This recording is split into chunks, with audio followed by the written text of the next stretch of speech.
What's going on, everybody? Welcome to another Nerdgasm video, and today we're going to be going over the history of the Black Flash.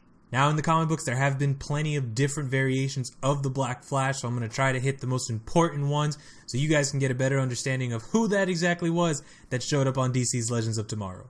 Now, originally, the Black Flash was a creation of the Speed Force, and the Black Flash's role was to take all the speedsters that were dying into the Speed Force. Now, traditional death was too slow to keep up with a speedster, so the Speed Force had to induct its own version of death to be able to take them when it was their time to die.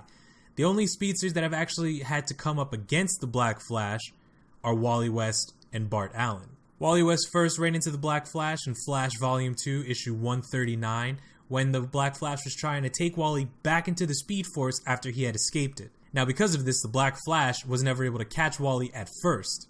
So instead, he ended up taking his wife at the time, Linda Park. After the Black Flash kidnapped Linda, Wally decided that he wasn't going to be the Flash anymore. But the Black Flash didn't care, and the Black Flash still came after him.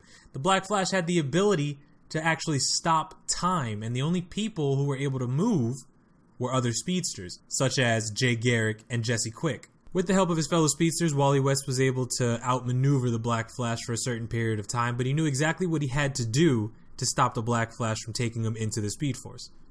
Wally West raced the Black Flash. And even though the Black Flash was faster than Wally West, and he was almost in his clutches, Wally West knew the only way to completely get rid of the Black Flash was to go to a point where death didn't exist. So Wally West ran to the edge of time. After he ran to the edge of time, the Black Flash just disappeared. And at the same time, he ran into the Speed Force and rescued his wife Linda. Now, we wouldn't see the Black Flash show up again for some time, not until Bart Allen was now the current Flash. And when Bart Allen went up against the Rogues and his Reverse Flash opposite, Inertia, he saw the Black Flash was there, and he knew that it was his time to go. And even though Bart tried to make it so that the Black Flash would take Inertia instead of himself, Bart ended up sacrificing his life when his super speed disappeared. But man, did he go down swinging. I mean, he put the boots to the Rogues with no super speed. He was kicking ass. But then they went a little bit overboard. They murdered him.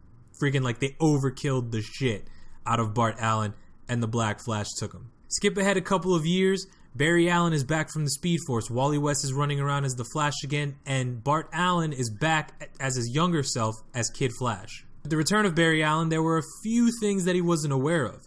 Apparently, Reverse Flash Eobard Thawne had created his own negative Speed Force by recreating the accident that gave Barry Allen his powers. And because of the negative Speed Force, it caused Barry's Speed Force to kind of be contaminated like a form of cancer. With this, unknowingly, the original Black Flash that was created by the Speed Force died, and Barry Allen became the new Black Flash, even accidentally killing Savitar and Lady Flash. Of course, this didn't last long. Barry Allen realized that the only way to stop himself from fully becoming the new Black Flash was to keep running and running and running. He eventually ran into the Speed Force, shaking off the negative Speed Force that turned him into the Black Flash, and he found out that the whole thing was Reverse Flash's plan to try and ruin him and get him to kill all his friends and family by touching them. Now, while we're speaking about Eobard Thawne, I'd like to point out that Eobard Thawne Reverse Flash technically became a Black Flash at one point in time. Even though he wasn't a Black Flash created by the Speed Force, when he was resurrected by the Black Lantern Ring, he called himself the Black Flash as he was resurrected. But again, in no way was he related to the Speed Force Black Flash, whose job was to kind of take speedsters back into the Speed Force. Now, moving on to one of my favorite variations of the Black Flash, because it was short and sweet and it had an overall good theme to it at the end. When the Flash ran back in time and created Flashpoint, he realized that he had to run back again and stop himself from saving his mother. But what you don't know if you didn't read the Kid Flash Flashpoint saga, Bart Allen was sent to the future, where his super speed was cut off for a certain amount of time. Eventually, he got the super speed back, but he was being flung through different points of time by the Speed Force. He kept running into older versions of speedsters that never were, and when he touched them, he was absorbing their speed. Bart Allen had become the new Black Flash in Flashpoint, but not because of anything that Professor Zoom did or not because of anything that Barry did. It was because the Speed Force needed Bart Allen to go back and absorb all the speed from all the other speedsters. Turns out that once he had all the speed that he needed, Bart Allen is the reason why Barry was able to run back in time and interfere with his past self from creating Flashpoint. Bart Allen sacrificed himself and the speed he gathered as Black Flash to give Barry enough speed to attempt to put the world back together.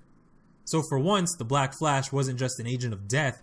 Here he was actually an agent of death and an agent of hope at the same time that was employed by the Speed Force. Now, of course, you know I'm making this video because the Black Flash has shown up on DC's Legends of Tomorrow, and it was amazing. I mean, they did beautiful work on the character, and it was just great to see. And I have been hoping and waiting and expecting this to happen since it first ended in Flash Season 2 when Hunter Zolomon, aka Zoom, was taken by the Time Wraiths and somehow turned into the Black Flash, and they dragged him into the Speed Force. So that you know, this is the first time that Hunter Zolomon has been turned into a Black Flash, and I love it. I love it because now almost all the speedsters have been a Black Flash at one point, okay? Eobard Thawne called himself the Black Flash when he was resurrected. Zoom is now the current live-action TV Black Flash. Bart Allen was the Black Flash in Flashpoint. Barry Allen was the Black Flash when Eobard Thawne created his negative Speed Force. I love how they keep turning other characters into the Black Flash, and it's beautiful. It's beautiful, it's beautiful. I love it, and it's just one of the things that make awesome comics and TV shows like this just so much better, guys. I hope that this was informative for you. I hope you learned a little something about speedsters and how speedsters die and why normal death can't catch speedsters. If you have any questions, let me know in the comment section below. Thank you guys for watching this video, and I will see you guys in the next one. Goodbye.